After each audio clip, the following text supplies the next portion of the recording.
don't think I realized how much I needed this until this morning. Sitting outside, having a slow morning, not worrying about what my neighbors are doing, not hearing the ambulances, the honking, the monstrosity of traffic that has already occurred at 7 a.m.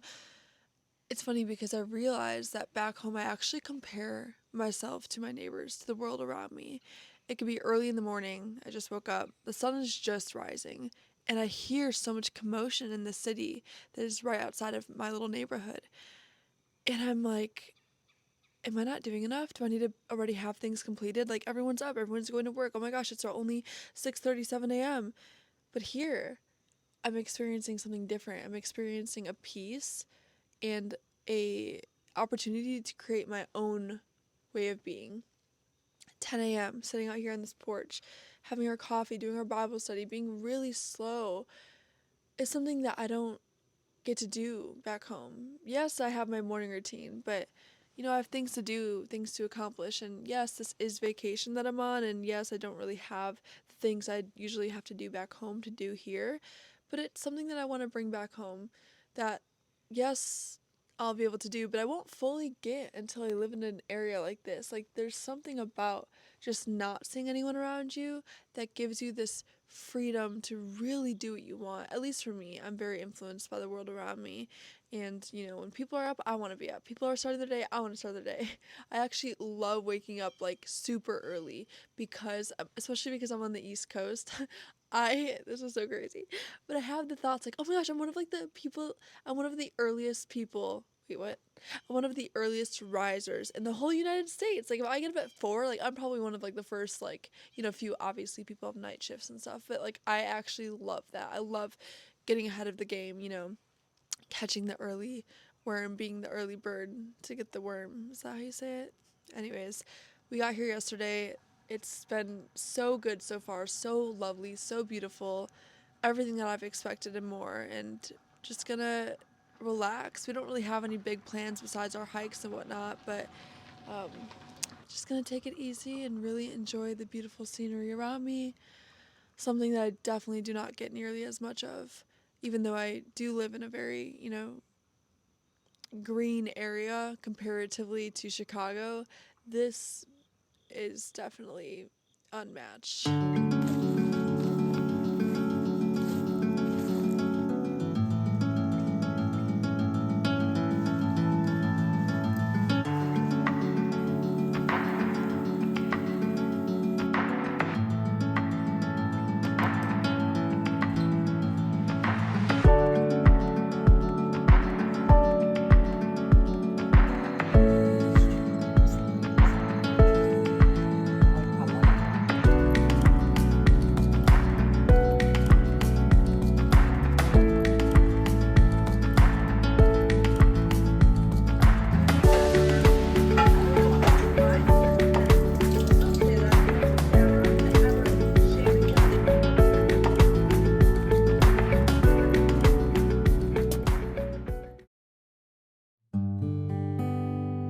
No matter where I am, I always find myself having the same morning routine. This middle ground, this home base is what keeps me feeling like I'm at home no matter where I go. I get up, I have a slow morning, I breathe, I journal, I meditate, I make my coffee, I get outside. This has become a ritual to me that I can take wherever I go on my travels. And this day we traveled around to some local small town cities, went shopping. Well, I more so just looked around because let me know why that sweater was literally $98. No thank you. But I love exploring new towns, new areas, honestly new cultures. Even though this is only about 2.5 hours away from my home, the culture was different. But this was such a great day.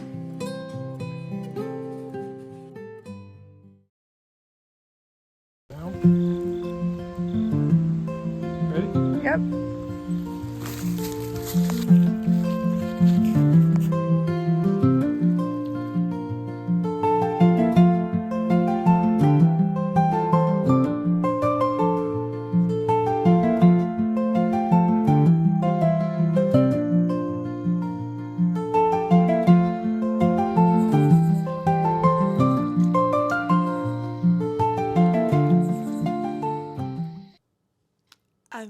engaged.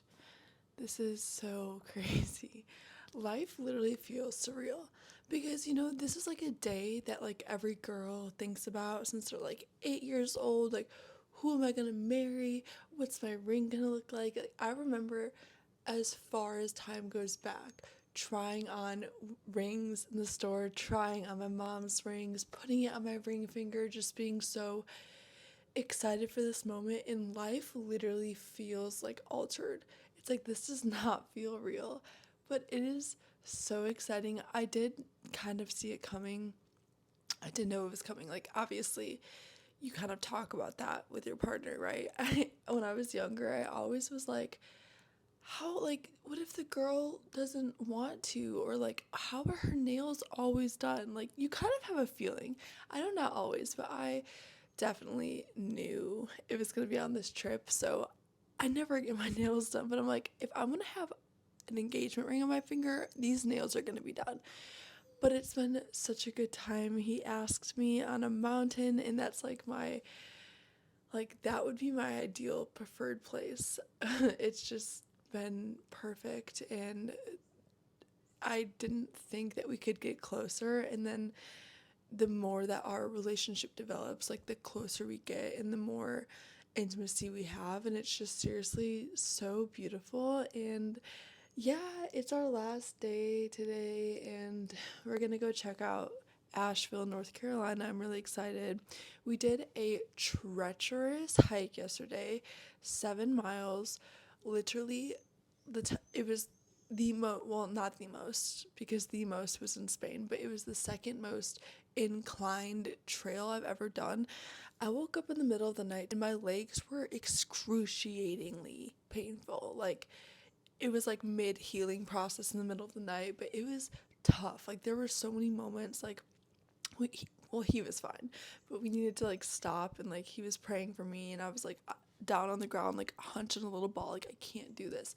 Even though I knew I was gonna finish the trail, it was so hard, and it just makes me excited to continue this practice because I really do believe hiking and anything really in life is a practice.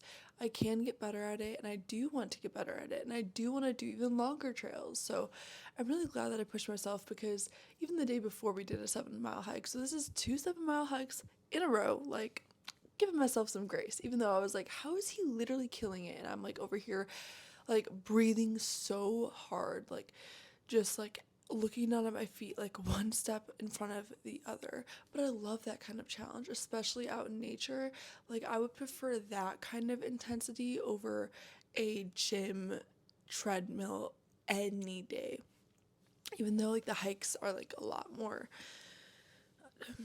hard, especially because you have to worry about like a wildlife. And I was like tweaking out about bears. There was like a time on the way back I had to literally put on some like Christian music, because I'm like, I need to calm myself down, and like the words I was hearing were just soothing my soul. And I was like reciting Bible verses over myself, like, I can do anything through Christ who strengthens me. Like, it was that bad. It was that bad. So anyways, it's been a great time. I've been waking up before him this trip. I love early mornings, especially in this beautiful cabin. I'm about to make myself some coffee, read. There's been a bunch of local thrift stores. We're near Bryson City, North Carolina, and we went to this town called Silva as well, and they have used bookstores. Their books are like $2 to $4. I got some books. Okay, I got Ram Dass Still Here. This is a book about aging, changing, and dying. I like reading things like this and watching videos because it makes me less afraid to age, less afraid to die, and this is just about consciously aging.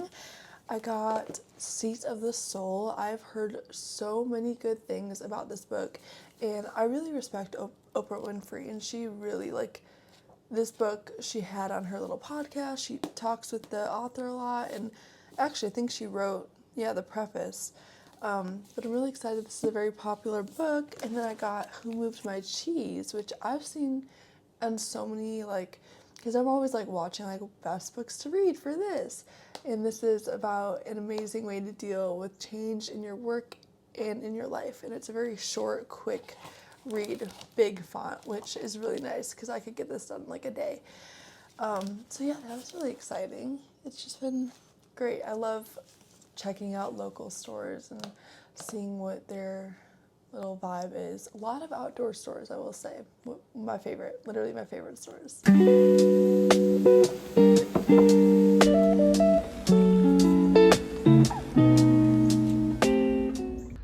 I think it's so funny because oh my gosh, my fiance, I was gonna say my boyfriend, my fiance said that I would love this like before we came, but little does he know I've been using this rocking chair so much more. I'm such a simple girl. I just need a little rocking chair and a beautiful view of the woods, and I'm so content. I'm going to miss this so much. I could be a little recluse for my whole life. I do not mind not leaving my house. If I was on this land, all I need is some land. All I need is some trees, some grass, maybe a hot tub. No, I'm kidding, but seriously, like this has confirmed to me that city living is not for me. I want to decide if I need to see people. I don't want to have to see them every single day. Obviously, this lifestyle comes with working online because, ideally I wouldn't want to go to work. I'd want to work from home. But there are benefits to each because I know that when I do have this lifestyle, I'm definitely going to miss being able to go to a coffee shop, 4 minutes away instead of here it's like 20-25 minutes. So they all have their pros and cons. I think I'm just, I was scared that when I was here, because I was really using this as a little test, like, am I going to like living out in the woods? I was scared that I was going to feel so far, so isolated from humanity, but I'm realizing, like, no. And I know that I've only been here for a few days, so that could definitely and will definitely change, but I'm surprised by how much I actually feel at peace here. I don't know, I just feel closer to God. Like, God's creation is all around me, and I could like feel it like energetically, like not having like all these people by me, and it just feels like so good, like way too good for me, way too good. But that's my goal, and that's what I'm praying for, is to be able to work remotely so that I can really choose where I want to live. And I'm getting there. I am getting there.